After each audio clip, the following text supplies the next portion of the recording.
Hey guys, so I want to come on and discuss investing and what I'm currently investing in. Just a disclaimer up front, I am not a financial advisor and I in no way recommend these stocks or investments I'm currently in. I just want to give you an idea of what I'm invested in right now. Also, just a little backstory, I just started investing in October of 2019, so I'm still learning new things every day about it. But yeah, I decided to purchase 3 shares of Microsoft back in October of 2019 using the Robinhood app. That was the first time I had ever bought an individual stock. Prior to that, I invested only like in my job's retirement account, as well as I had a small Roth IRA.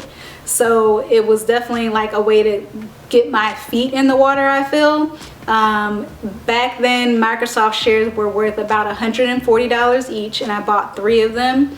I use the Robinhood app, which some of y'all have probably already heard of. It's a really user-friendly, easy app to use. There's no minimum investment and there's no commission, so I like that about it. I actually, when I signed up, I got 1 free stock. It wasn't like a good stock. It was only worth like maybe $5, but I still appreciate just getting something for free. So if any of y'all are interested in trying out Robinhood, I will leave the link here of my code in order to get a free stock, and I'll also leave it in the description box. This video is not sponsored by Robinhood, by the way. I just like giving away free stock, and also I get a free stock too if you use my link. So the Microsoft stock did fairly well.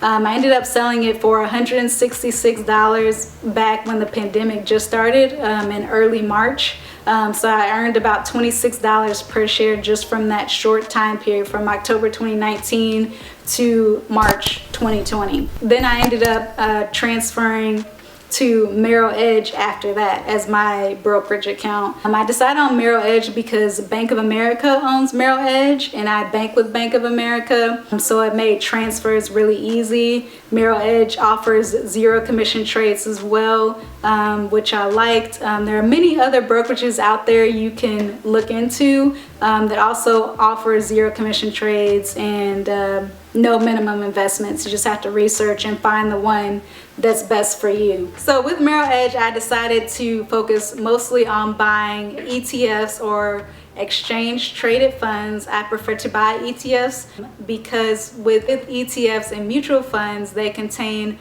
multiple companies as opposed to one company that you would get when buying an individual stock. So they're very diversified. Say with an ETF, you can have a holding in Microsoft, Apple, Amazon, etc. versus when buying an individual stock like I had with Robinhood, it was just Microsoft. So it diversifies your holdings as well as minimizes risk, because when you're invested in an ETF or a mutual fund, if one company has a decline, it doesn't affect the overall value of the ETF or mutual fund as much as opposed to if you were only invested in that one company only. So I really like that aspect of ETFs and mutual funds, and I chose to buy mostly ETFs because ETFs are actively traded during the trading window on the stock exchange, meaning I know the value of my ETF throughout the day, and I can trade it throughout the day, as opposed to mutual funds. You can only trade mutual funds once a day.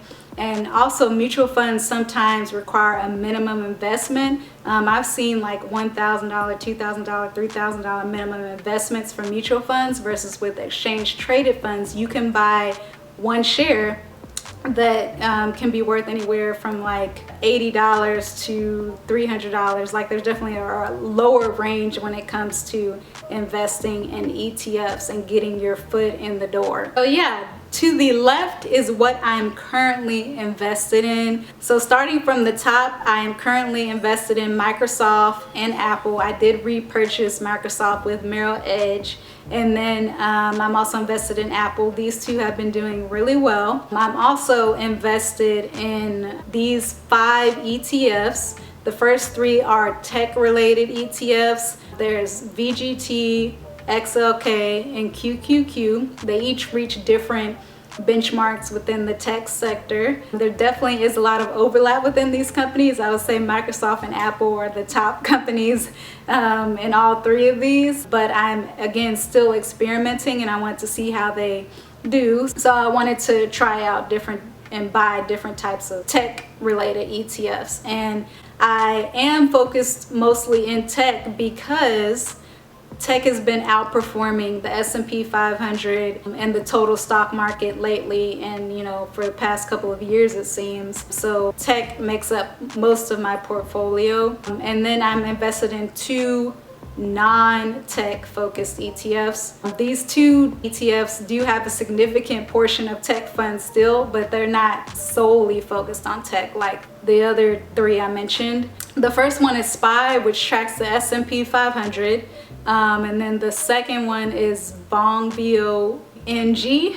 I don't even know if VONG is the correct way to say that, but that's how I like to call it. And it tracks the Russell 1000 large growth companies. Oh yeah, and then I also am invested in one mutual fund. It's BGSAX, which also is a tech fund. And I just decided to invest in that because I was also invested in it with my Roth IRA, and decided to also invest in it in my non-retirement account because it was doing so well. These are the 9 stocks, ETFs, mutual funds I'm currently invested in. They have been doing well so far.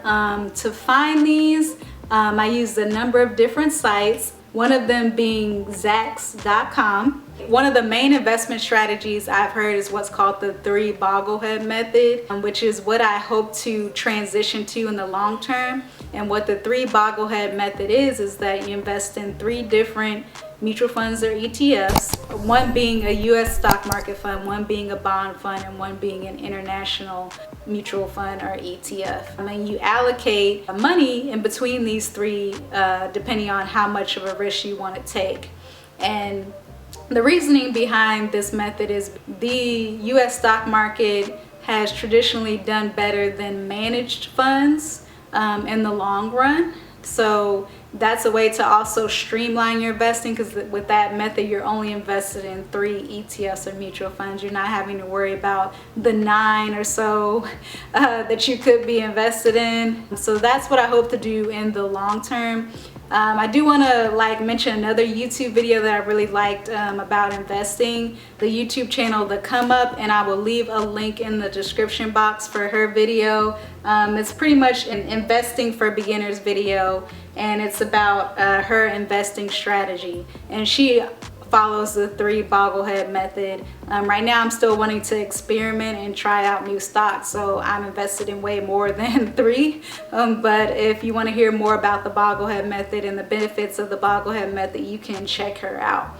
But I hope y'all enjoyed this video. Please rate, comment, and subscribe. Thanks. Bye.